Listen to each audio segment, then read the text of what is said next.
भगवान बुद्ध की तपस्या और आम्रपाली की कहानी। प्रारंभिक संबोधन। नमस्कार मेरे प्रिय दर्शकों, आज हम आपको ले चलेंगे उस युग में जब भोग और त्याग के बीच एक गहरा संघर्ष चल रहा था। एक ओर थे तपस्वी सिद्धार्थ, जो समस्त संसार के दुखों का कारण जानना चाहते थे, और दूसरी ओर थी आम्रपाली, वैशाली की प्रसिद्ध नगरवधू, सौंदर्य, कला और करुणा की मूर्ति। आज की इस अद्भुत पौराणिक और ऐतिहासिक कथा में हम जानेंगे भगवान बुद्ध की तपस्या और आम्रपाली की आस्था और परिवर्तन की यात्रा। भाग 1, सिद्धार्थ से बुद्ध तक तपस्या की यात्रा। सिद्धार्थ कपिलवस्तु के शाक्य राजकुमार सुख सुविधाओं से भरपूर जीवन जी रहे थे।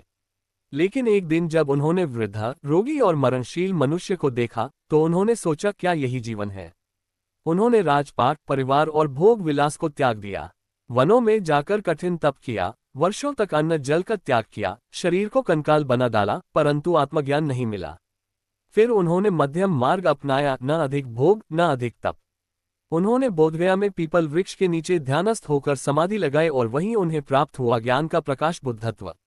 वे बन गए गौतम बुद्ध। भाग 2, वैशाली नगरी और आम्रपाली का परिचय। वैशाली उस समय लिच्छवी गणराज्य की राजधानी थी, समृद्ध, उन्नत और सांस्कृतिक दृष्टि से विकसित। वहीं निवास करती थी आम्रपाली। कहा जाता है, आम्रपाली का जन्म एक आम्रवृक्ष आम के पेड़ के नीचे हुआ था, इसलिए उनका नाम पड़ा आम्रपाली। वो अनुपम सुंदर थी, कुशल नर्तकी थी, विदुषी और दयालु थी। परंतु राजनैतिक कारणों से उन्हें बना दिया गया नगरवधू, एक सम्मान और पीड़ा का मिला जुला पद। उनके पास सभी राजा महाराजा आते, परंतु उनके मन में एक अधूरी प्यास थी, आत्मा की शांति की प्यास। भाग 3, जब बुद्ध और आम्रपाली का सामना हुआ। एक दिन गौतम बुद्ध वैशाली आए।